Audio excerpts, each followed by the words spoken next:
big hand for errors, applause for mistakes. Without them we wouldn't be here. Let's hear it for inexactitude, for imprecision, bravo. For fudging it, hip hip, 3 cheers. DNA of twisted double helix fame is an expert at that self-replication game. But once in a million times it goes wrong, and thanks to that we're singing this song. Won't you give a big hand for errors, applause for mistakes? Without them we wouldn't be here. Let's hear it for inexactitude, for imprecision, bravo. For fudging it, hip hip, 3 cheers. If that new mutation hits an egg or seed, which managed to combine together and then lead to one new fungus, plant or beast, that baby will be a little different at least. That mutation will probably reduce our new pal's ability to reproduce. But every now and then a mutation arrives, gives you a better chance of making more lives.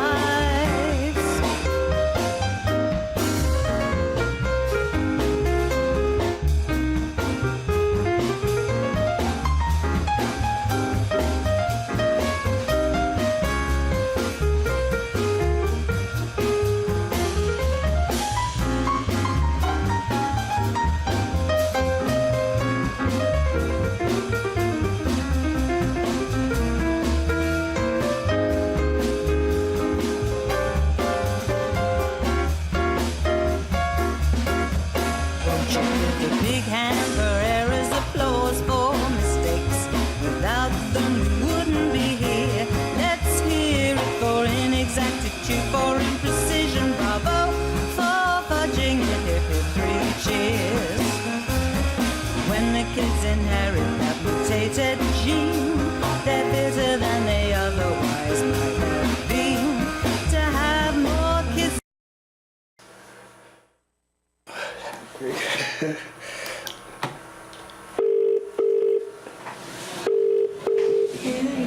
Hello. Hello, Amia. Just want to call you and. I know it's a bit weird to say this now. 什么？对吧？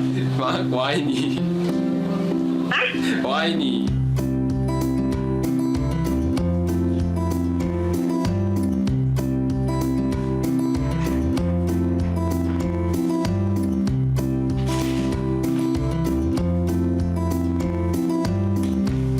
Hi, just wondering if you have 10 minutes to spare. We actually want to invite you to make a phone call to your mother to just say how much you appreciate her for everything that she's done for you so far.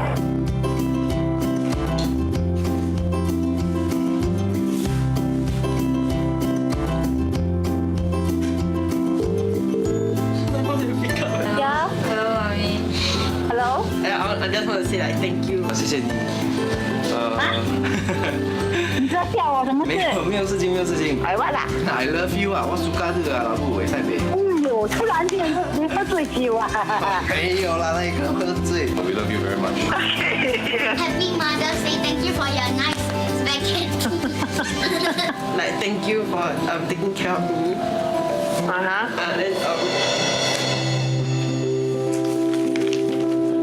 日子过得怎样？好吗？ thank you for taking care of me. Yeah. Don't 都不听话的时候，你都没有真的放弃我们，然后一直鼓励着我们。好，谢谢你在这10多年来一个人把我们3个人带大，我知道很不容易，而且我们很不乖。 Thanks for loving me so unconditionally. 我以前有一些跟你没大没小这样哦，你要原谅我。 Are you crying? Huh? Don't be silly. Come on. 哎呀，多自己百年的事情啊，忘到什么都忘到干净了，还有哪来讲？这是妈咪应该做的吗？只要你们以后自己过得好，妈咪就开心了咯。unconditional mother's love. It's a mother instinct. So I love you too. Thank you for being my mom. Thank you for supporting me throughout my life. Ya, mama. Mama suka mama. Ana suka. 疼死你啊！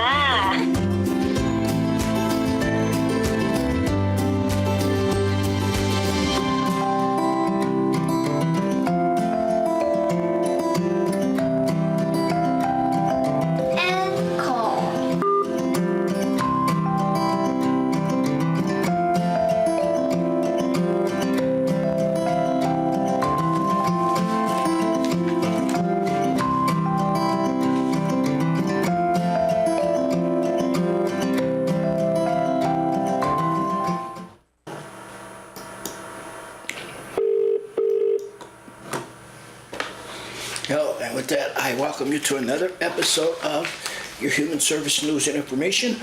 I'm Hasson, Rashid, your host, and I'll be here with you for approximately 25 more minutes. It's excellent being here with you, and it's such a good achievement to come into your lives and your households, lives, etc., etc., wherever you are at this time, like we do here at CCTV daily. Okay.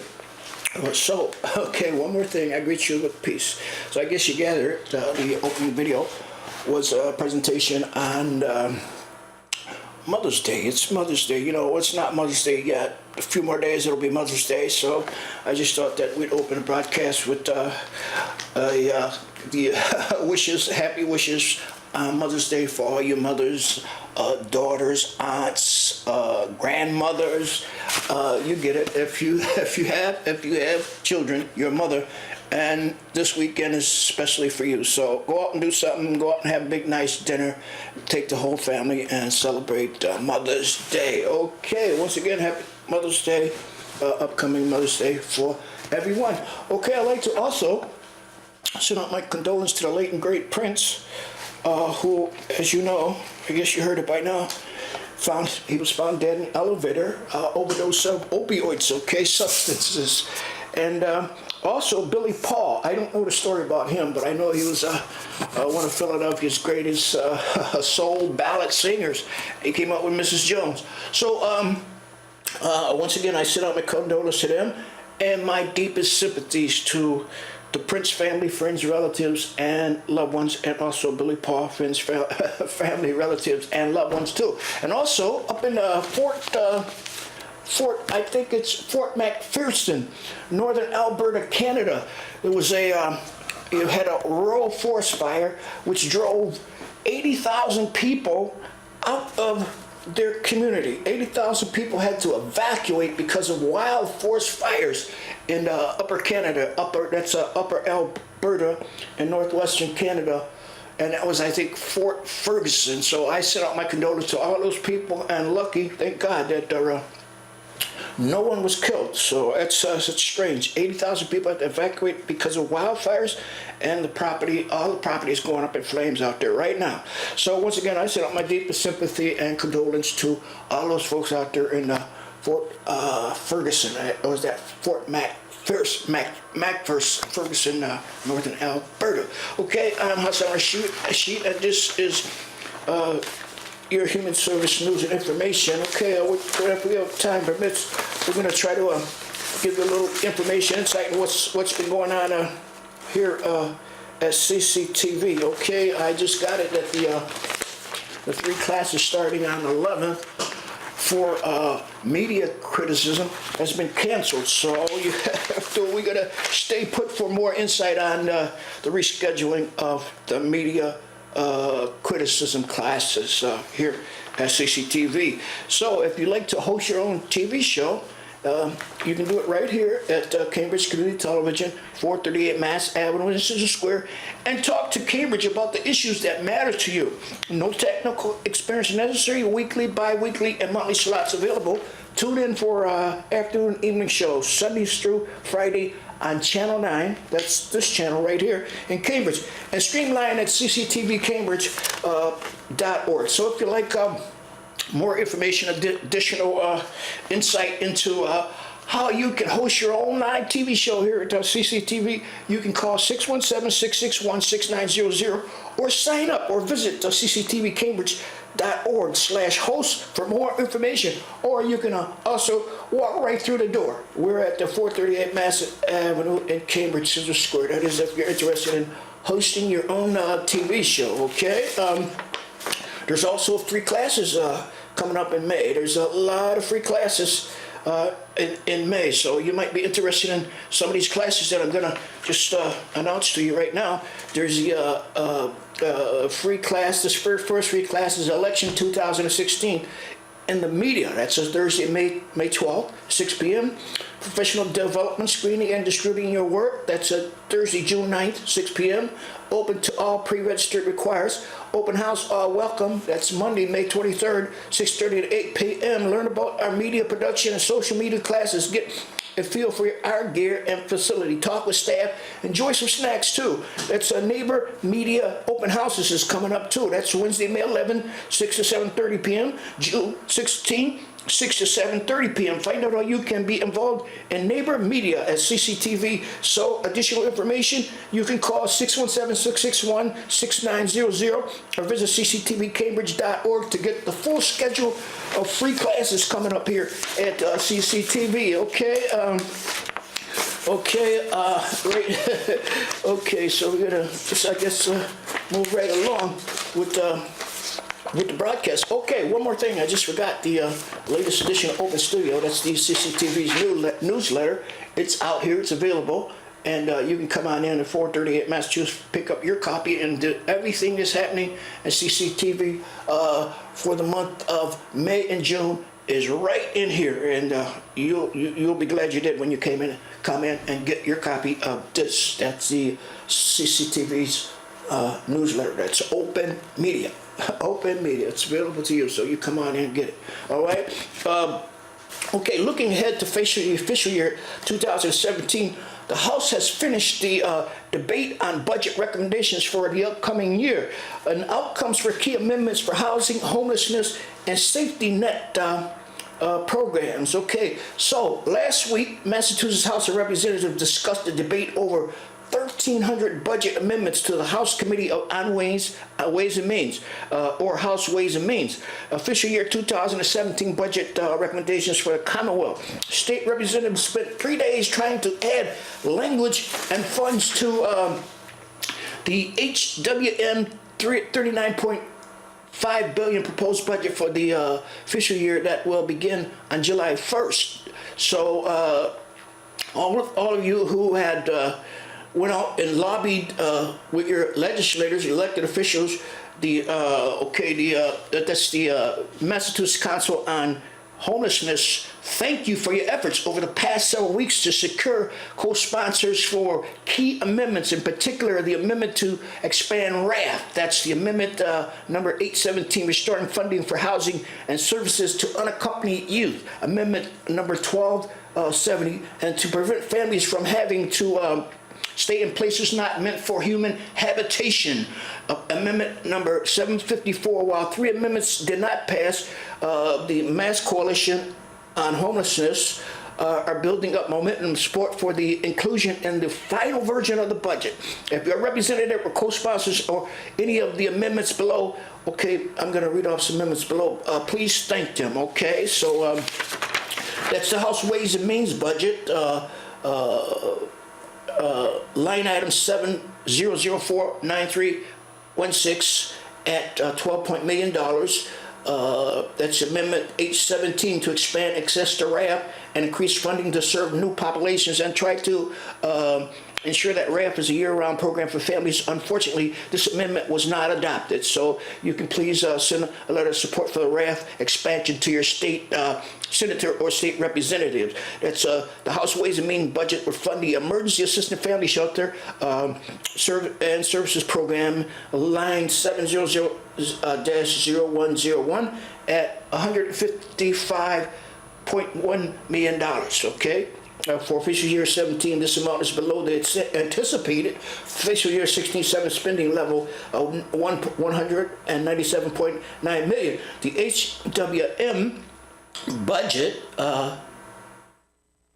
That's the, that's the House Ways and Means budget. Does not include needed language that would require DHCD, that's Department of Housing and Community Development, to provide shelter to otherwise eligible families who are at imminent risk of staying in places not fit for human habitation. Under current EA regulations, families who are within 24 hours of staying in places not meant for human habitations can be turned away from shelter, even if the DHCD believes that the families will be forced to stay in a car emergency room or transit station. Mass can and must do better for its most vulnerable families. So if you like to get more information, insight on how you can support some of these amendments and some of these budget measures, these proposals, you can contact the Mass Coalition on Homelessness at, that's Director Kelly Turley, Director of Legislative Advocacy, and her phone number is 781-595-7570, extension 17. So you can get more insight on how you can participate in supporting some of these budget proposals, okay? We're gonna move right along because that's an article's more, it's about 9 pages and we don't have the time to just go over 9 pages of information, okay? Video campaign urges lawmakers to protect human service programs. Every year, more than 500,000 individuals, depending on life-sustaining services, provide Connecticut's nonprofit community-based human service providers. Advocates launch social media campaign to stop the human services budget cuts. The Connecticut Community Nonprofit Alliance is releasing a series of web videos highlighting the impact of human service programs. So as soon as we get a hold of some of those, we're going to show you. We're going to share them with you. The campaign, which will be promoted through social media, comes as the lawmakers consider budget cuts to close a potential deficit of $922 million. Community programs serve real people who struggle with substance abuse, disorders, and mental illness, and rebuilding their lives after serving time in prison and overcoming disabling injuries while serving our lives with developmentally disabilities, said Jeffrey Waters, interim CEO of the Alliance. Without community program, many of these individuals will have nowhere to turn to service. So it's that time all over New England when the advocates are working with their elected officials to pass legislation that will support our most vulnerable citizens, okay, in New England. So if you're aware of something that needs to be supported that affects our most vulnerable citizens in New England, anywhere in New England, especially Eastern Mass, I advise you to contact your representatives and tell them, your senators or your state legislators, and tell them that they should get on the ball and support to not desert our most vulnerable residents, okay, and citizens, okay. Okay, I'm gonna skip that one. Okay, I want to get to this one. Bill introduced to remove housing barriers for people with criminal records, okay. Representative Maxine Waters, ranking member of the House Financial Services Committee, introduced the Fair Chance at Housing Act, 216 House Rule, that's 5,085, that would take significant steps towards ensuring people with criminal records have meaningful access to housing. The bill would require public housing agencies, that's the PHAs, and other owners of HUD, USD assisted housing to provide applicants and current tenants with an individualized review that look at the totality of their their circumstances before making a decision based on criminal records. So if time permits in the future, we're going to do some specials on how the people coming out of jail, the people who are formerly criminally incarcerated people, have a right to housing too. So we're going to do something on that special. I'm going to get back to that. Should we ever sentence juveniles as adults? A look at juvenile justice debate, teens leading the way. Panel: Carter Kane Reed, Judge Leslie Harris, Nicole Carey, Dr. Robert Kinship. So that's a panel discussion entitled "Should We Ever Sentence Juvenile?" And that's coming up on Tuesday, May 10th, 2:16 to 6 to 8 p.m. at WWC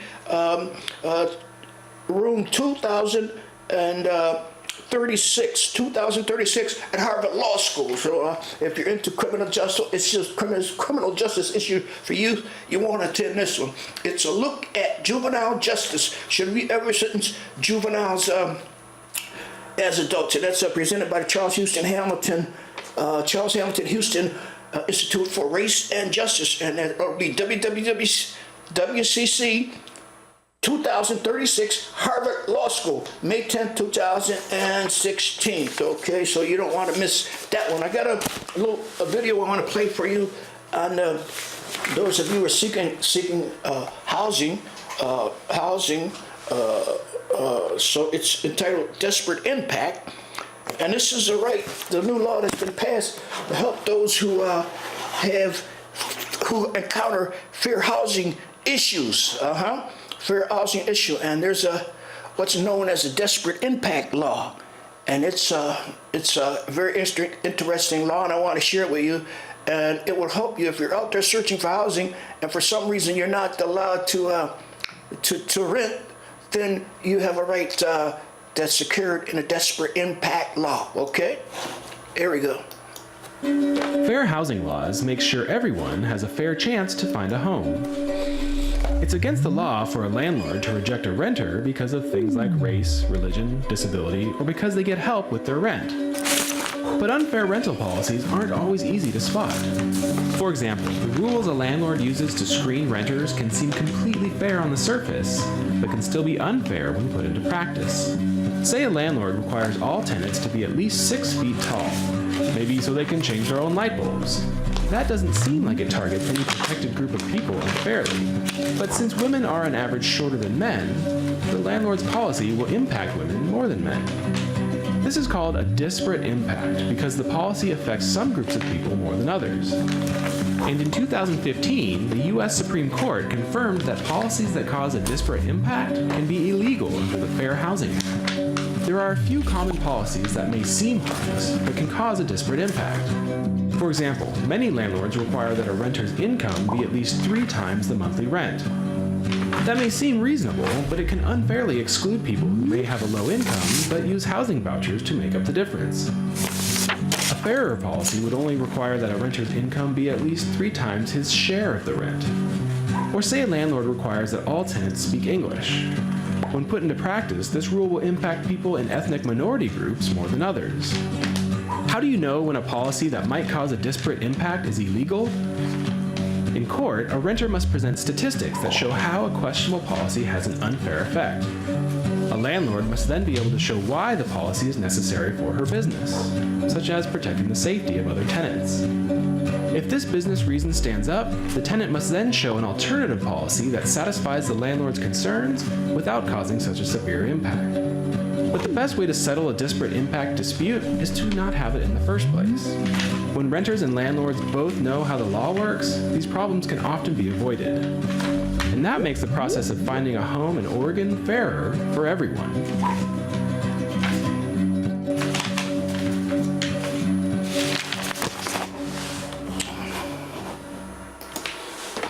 So the good folks out in Oregon produced that little video on desperate impact for us, and they invited it to be shared all over the country. So I thought I'd help myself in sharing it with you.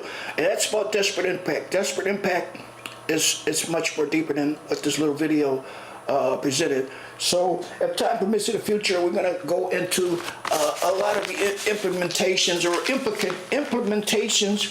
of what desperate impact stands for the community, and especially the most vulnerable residents out there, because they have a right to a roof over their head. That's a human right, and desperate impact supports that right.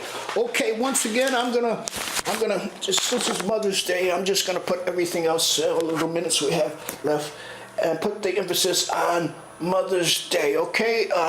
There was a church on Bishop Allen Drive here. They had a sermon, a Mother's Day sermon. They had a special guest, and and I think his name was Jeffrey Bryant, okay? But, and they did a Mother's Day special right here in Cambridge, and I want to share that video with you. But until next time, you know, I always advise you keep your nose clean, play it straight, and don't forget to assist someone in need of your help to be successful, okay? I'm gonna try to get this on for you before we get out of here. And also, it's a special sermon with Jamel Bryant, okay? And this is a Mother's Day special, so I leave you with the greetings of peace. Special days in the week, so I don't want to be here by myself. I want to be back home standing here talking to these empty chairs because you see what happens on Mother's Day. But if it had not been for God, there would not be a mother. That's right. That's right. And so I'm excited about Jesus. I'm not going to take up a lot of time, but I want to thank you for coming out this morning. Those of you who made your way here and such a beautiful smile. Everybody looks so good this morning. I don't know if it's because I feel good and you just look good.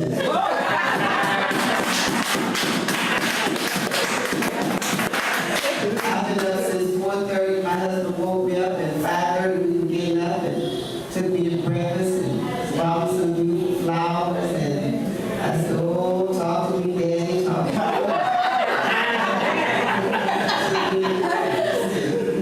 Went and filled my car with gas before I got out. I said, that's the kind of man I want.